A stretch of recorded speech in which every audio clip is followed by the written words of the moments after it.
يا الأخ هاني، إذا راك تشوف فيا راني بعثت لك اللينك، ادخل عبّز على اللينك وادخل.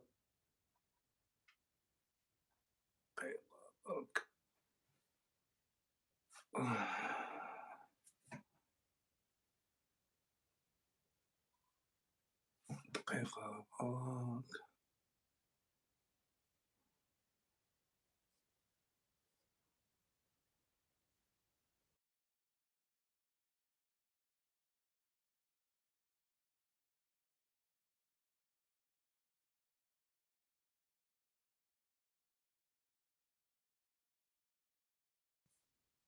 وي.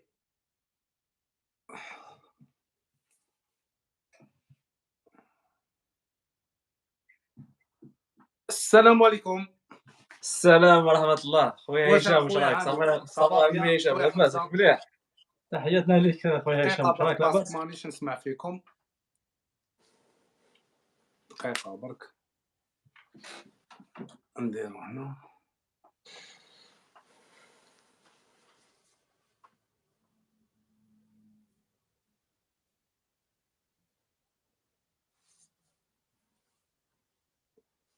وي. الجماعة يسمعوا فينا. صافي. راهم يسمعوا، ما باليش سقسي راني نسقسيهم. اهدر تشوف راه باش راك نسمع تسمع فيه ولا لا. راك تسمعني؟ ما رانيش نسمع فيه خويا هاني. ماكش تسمعني وهاكا راك تسمع؟ هكذا راني نسمع فيك، راهم يسمعوا بالك الصوت يلحق الوتر. لا راني نسمع فيك. يا اوكي، الصوت يلحق الوتر. راني نسمع. الجماعة راهم يسمعوا. قال لك راهم يسمعوا مليح قال لك. راه يلحق الوتر نورمالمون. انت تاني راه يلحق عندك الوتر. ما فهمناش علاش. يا خلاص ما كانش مشكل. واش راه خويا حمزة؟ صافا الحمد لله، رانا مع التدريبات، رانا مع وخونا هاني خاوتي نقدم لكم الاخ هاني، راكم تعرفوه، مدرب ومحلل فرانس 24، مدار يطلع معنا عده مرات.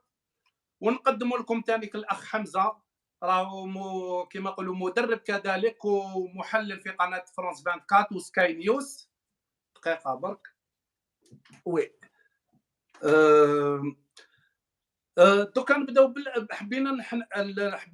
حبينا نفيدوا الجمهور كما نقولوا بالاضافه التقنيه للقناه هذه، ومادام كما نقولوا انتم مدربين ومحللين في قنوات الله يبارك، فراح نوضحوا الامور للقائمه هذه تاع جمال بالماضي. حبيت نبدا السؤال تاعي الاول، هي ما رايكم في القائمه بشكل عمومي؟ قبل ما ندخلوا في التفاصيل بشكل عمومي، ونتكلموا ثاني على الاعمار تاع اللاعبين كما نقولوا الجدد اللي جابهم جمال بالماضي 18 19 20، يعني هذه راح تنقص بالنسبه المئويه تاع كما نقولوا عمر المنتخب الوطني الجزائري. واش رايكم في هذا الموضوع؟ نبداو اولا بالاخ حمزه ونروحوا كما نقولوا الاخ هاني. فعلا اكيد القائمه بالنسبه للمنتخب الوطني رانا شفناها امس والكل شاف القائمه، هي توازن بين اللاعبين يعني الخبره واللاعبين الجدد، ولكن الشيء المميز فيها هو انه الجوده في هاد اللاعبين الجدد، يعني 6 لاعبين هادو اللي استدعاهم بالماضي بجوده عاليه. يعني نتكلموا هنا في فرنسا، في المحيط الفرنسي وين رانا نخدموا، يعني الكل يتكلم على ان مثلا ايت نوري، عوار، يعني اللاعبين اللي جاوا جداد هادو بقيمه عاليه جدا، افضل لاعبين يعني المغتربين في الاكاديميات الفرنسيه.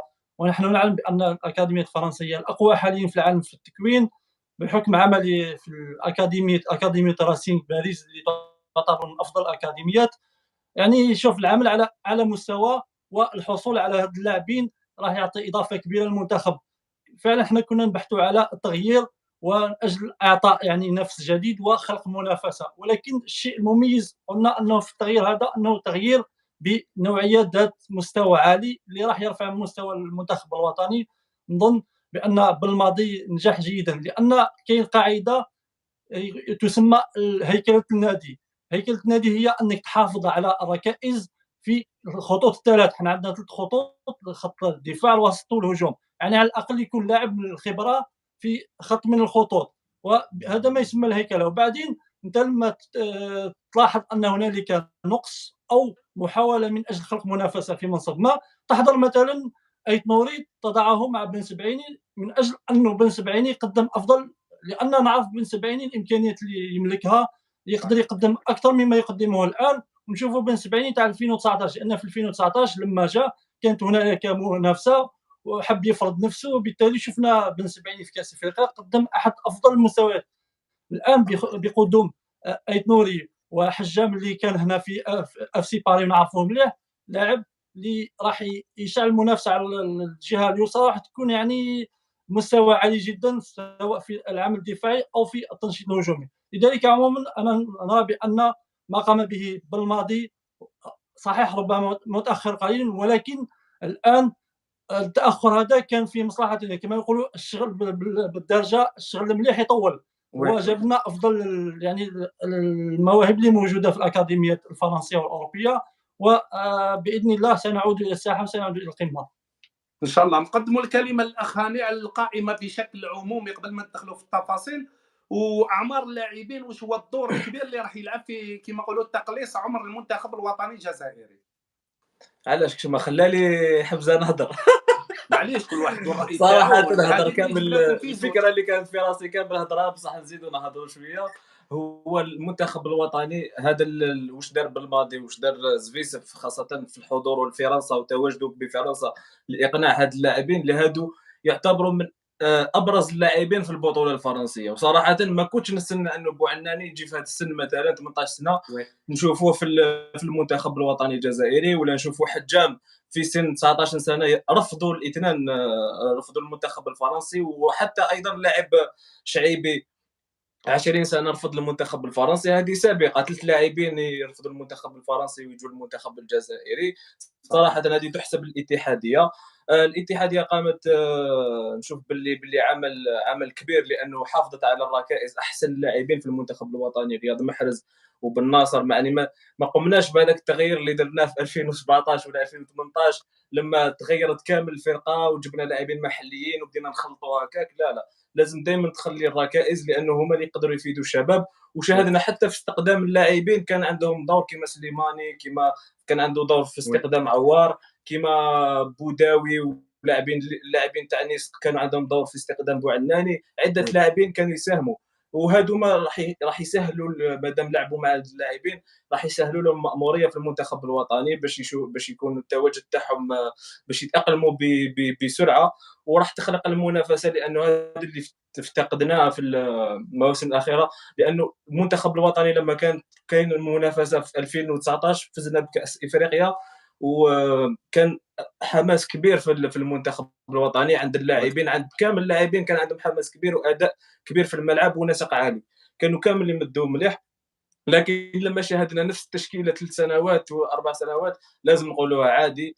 بالماضي حقق انجاز كبير للمنتخب الوطني مشكور على ذلك، لكن في الاونه الاخيره شاهدنا باللي كان نقص شويه في المنافسه. عده لاعبين شفناهم كما بن سبعيني ما عندوش منافس ظهير ايسر، عطال ما عندوش منافس ظهير ايمن، هذا خلق مشكل كبير في المنتخب الوطني. الان بن سبعيني عنده لاعبين صغار في السن مثل راين اينتنوري اللي نعرفوه متالق مع وولفرهامبتون يقدم اداء كبير مع الفريق الانجليزي، وعنده ايضا حجام لمستقبل نعرفه كما قال حمزه كان يلعب في اف سي باري في السن 17 سنه لعب مع الاكابر، والان راه يلعب في نونت اساسي في المباريات الاخيره ويقدم مستوى كبير جدا.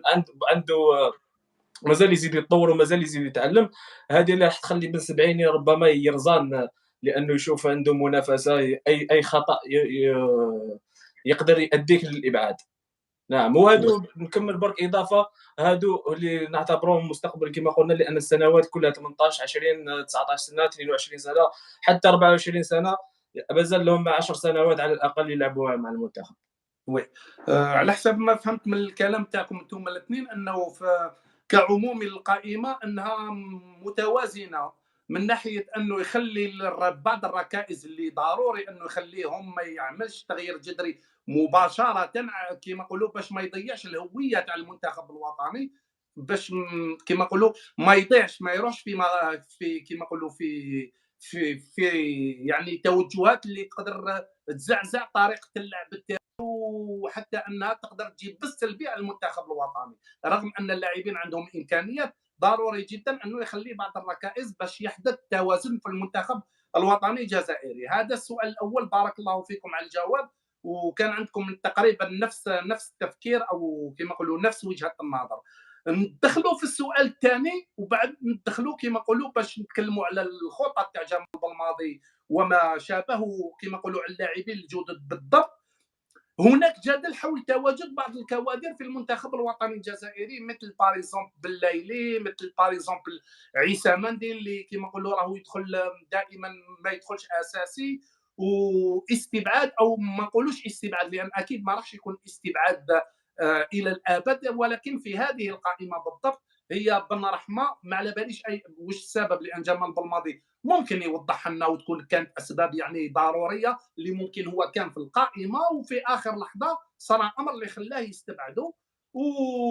واسمه براهيمي، بلال براهيمي، اللي بكل صراحه رغم نقدروا نقولوا انه، لان كان اللي يقول لك راهو يلعب مليح مليح مليح، لكن لما نشوفوا الحقيقه انه مستبعد من قائمه نيس، يدخل مرات كجوكر ومرات كبديل ومرات ما يدخلش نهائيا. بالنسبه لبار اكزومبل البوعناني اللي من ذاك يدخل اساسي ويقدم اداءات، ولكن رغم هذا نقدروا نقولوا انه بلال براهيمي مازال صغير، حتى كان